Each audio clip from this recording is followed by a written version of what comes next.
Behind me is the 2024 Mazda CX-5, and this is the Maxx, which is the base model Mazda CX-5. And I'm going to review it. In this review, what we're going to do is we're going to have a look around the exterior of the car, then I'm going to take you inside the interior of the car, and then we're going to take it for a drive and talk about what it's like on the road. If you haven't already done so, please subscribe to this channel by pressing the subscribe button below. All right, let's have a closer look at this facelifted Mazda CX-5. Well, first of all, there hasn't been a huge amount of difference to it. So you've got the front grille here, which is slightly changed, but besides that, it's pretty much the Mazda that you've come to know over the last sort of 5 or 6 years there. It's still got the similar sleek headlights here, and the front bar hasn't changed too much. If we take you around the side here, this model here has got the 17-inch wheels there, and they run on 225 rubber and 65 profile there. The color, by the way, is gold. It looks more silver in this light. I've actually never reviewed a gold car, but yeah, it's funny that they call it gold when I think in this light it looks silver, but in some other lights it does look gold. Being the base model, you've got this black plastic around there, which sort of gives it a bit of a cheaper look there. No roof rails here, so a bit more difficult to put some roof racks there. Not a huge amount of lines to talk about on the side here. As we take you around the rear of the car, there's not too much, again, that has changed. On the rear of the car, you've still got these sort of slim looking rear lights here. You've still got a similar back bumper bar. And then they haven't tried to modernize even the exhaust tips. There's a lot of manufacturers have done what they've done is they normally put the bigger plastic exhaust tips to make it a bit more look modern than that, but you've still got these real stainless steel exhaust tips at the rear here. Not sure why they need quad exhaust, but I'll talk about the engine a bit later there. All right, well, that's the exterior of the car. Let's go and have a look at the interior. In the interior here, and Mazda's always been renowned in most recent sort of years, in the last 10 years, of having quite nice interiors, and it hasn't changed with this facelifted 2024 Mazda CX-5. Doesn't look too dissimilar to the one previously to it, but it still looks nice inside. Start with the infotainment system. This is a 10.25-inch infotainment system, and it actually looks smaller. I think it could be lengthwise fine, but the height of it could be a bit higher to give it a bit more appearance within the cabin there. Also, whilst we're on the infotainment system, I had first initially struggled to actually connect to Apple CarPlay with this. Once it's plugged in, it's got wireless Apple CarPlay as well, it's okay. But that initial first setup, it does take a while, and it's interesting because on the system it says Apple CarPlay, but you can't press it. You got to press it and nothing happens. Though this is a touch screen as well. So for first time users, that might be a bit annoying. This, being the base model, only has the air conditioning. It doesn't have any climate control at all. No wireless charging, just storage that you can use there. The gear stick looks pretty much similar to the pre-facelifted model. You've got your electric handbrake here and the buttons for the infotainment system. 2 cup holders, and then you've got 2 USB ports down there for charging or running any phones that you might like. No USB-A ports, and obviously some storage there. If we have a look around at the seats in this, these are just fabric basic seats. It's actually been stained up. It's about 20,000 kilometers, this Mazda, and you can see it's already getting some stains on it. So I haven't tried to clean those, but I don't know how easy it is, but it may get a bit dirty after a while, but they are black, so it's a bit harder to see. They're reasonably comfortable, these headrests. I don't know if someone's put them on the wrong way. I assume they have, but they look like they've been put on the wrong way. Ergonomically, they don't feel that great this direction either while driving. The materials they've used in the cabin, they're okay. There's a bit of cheap plastic here, but the way it's been designed, it's not soft, but it looks okay. And I like that they've given a bit of contrast, even in this base model, with a bit of the grey there and the chrome around the air conditioning ducts. As we take a look at the wheel and the heads-up display here, so they haven't gone with the virtual cockpit here. I'll just turn the car on so you can see a bit better there. They've gone with what I would say is a large trip computer here, which in the middle, whilst keeping the analog dials the same there.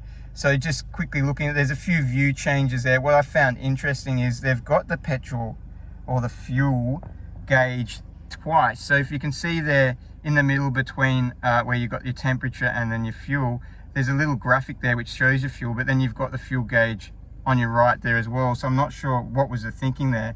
And that actually, that doesn't change with the different views there. I'm just changing some of the views there, and you can see it's only that center, what you call trip computer there.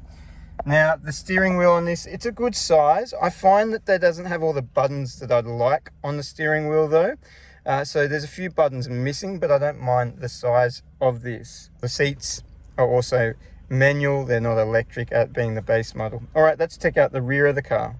In the rear, and I'd say there's about a standard amount of room if I compare it with other mid-size SUVs. I can comfortably get in there with that seat about 3/4 of the way back, and it's still got a bit more leg room for me there to stretch out a tiny bit.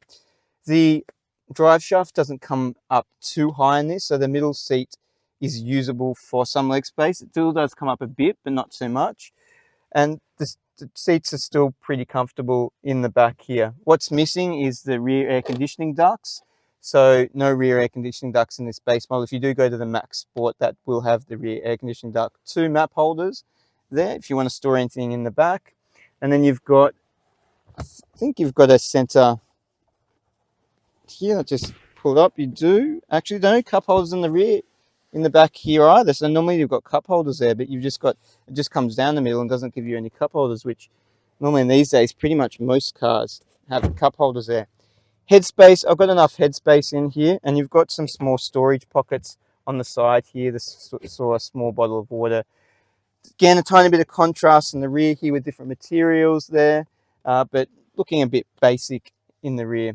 All right, let's check out the boot space. So the boot space in this, it's 438 litres, which is not class leading.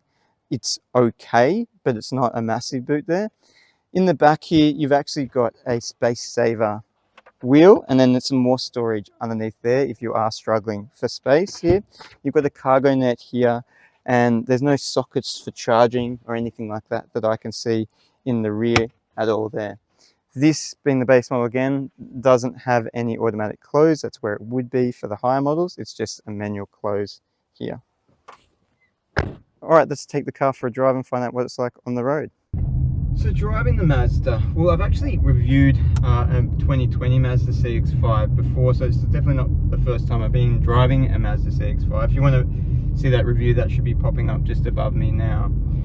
Getting in it, it's pretty easy to find all the buttons and get going in this car. Sometimes these days, some of the cars, it's a bit confusing just to find where everything is. What I did note, maybe a strange comment though, is when I did pick this up, it was dark, so I was driving when it was without as much light, and I found that the cabin doesn't really light up that much. Obviously the obvious buttons do light up, but if you're not used to where things are in the dark, it might just get a bit confusing or take you a bit longer to find certain things. No major blind spots in this car. You've got the 3/4 panel, which is often in SUV or hatchbacks a blind spot. That's still there, but it's really limited because you do have a small rear window in the back there to help with that blind spot. Technology on this car, as standard for the standard model, they've been pretty generous. They've pretty much given you most of the important stuff. So you've got your parking sensors, just rear and rear camera. You've got your AEB, you've got your lane assist and lane alert, and you've also got side assist there, throw-in adaptive cruise control, and a bunch of other technology. And you pretty much got most of what you'd want in there. It's fairly smooth over A-grade roads, but once you start taking over C-grade roads or going over a speed hump, it really does make you actually feel the road there. I thought they could do a better job of the dampening. This facelifted model, they've actually upgraded the dampening and the suspension in this, so I don't know, I hadn't really noticed the difference there, so I'm not sure exactly what they've done with that upgrade. The stereo system in this, I've got to commend it for a basic stereo system. It's one of the better basic Japanese, or sorry, Asian built cars that I've driven that have had a reasonable stereo system in it for the standard model there. So it's not a bad 6-speaker stereo system. The engine in this car, it's probably my biggest gripe. It is a 2-litre engine, 4-cylinder engine, and it's got 115 kilowatts and 200 newton meters of torque, and it really struggles, whether it's because of the weight of this car, the way that the engine's tuned. It's really just revs and goes nowhere, and you're always sort of wanting for a bit more power out of it. I recently reviewed a Yaris Cross, which had a lot smaller engine, a 1.5 litre 3-cylinder engine in it, and less power, and I had to be less on the accelerator than this to get anywhere, so that felt more powerful than this. So that's got to say something. If you are interested in the Yaris Cross, that review should be popping up right now as well. I'll give you a bit of a understanding of the performance based on this. We'll do a quick acceleration. You'll hear the engine gets quite loud, but doesn't actually go anywhere. As you can see, we weren't actually even going too fast with that. It's just making a lot of noise and not going anywhere. So I'd definitely consider going one of the higher models. Even if you go the Max Sport, that comes with a 2.5 litre 145 kilowatt engine, so that will give you a tiny bit more power. The brakes on this, they're okay, they're fine, nothing to complain about. So the fuel consumption in this is okay. It's 6.9 litres per 100 kilometres, which isn't bad for a petrol non-hybrid engine. But as I said, it does sacrifice a lot of performance, as the engine's not great, as I previously mentioned. So all in all, what do I think about this Mazda CX-5? Look, I don't think too much has changed with the facelifted model, which is possibly a bit disappointing. Not that it was a bad car and that needed to change much anyway, but you just thought, you know, to get more buyers out there, they might do a bit more changes so the car looks a bit different. It's been around for a while and they're due for an update, so if you're going to buy one of these, it could look outdated pretty quickly, so that's something that you have to think about. My biggest gripe, as I mentioned before, is the engine. I think it's way underpowered, so if you're going to go one of these, you definitely wouldn't, I wouldn't go the base model. You definitely want to go something with a bit bigger engine that doesn't require as much pushing to get anywhere, because when this is loaded up, it's going to struggle. So if you've got kids and bags and going on a holiday, it would definitely struggle going up a big hill. But besides that, it's still a nice looking car from the exterior and the interior, so it definitely shouldn't be overlooked there. Anyway, thanks for watching the review today. Hope you liked it. If you did, give it a like.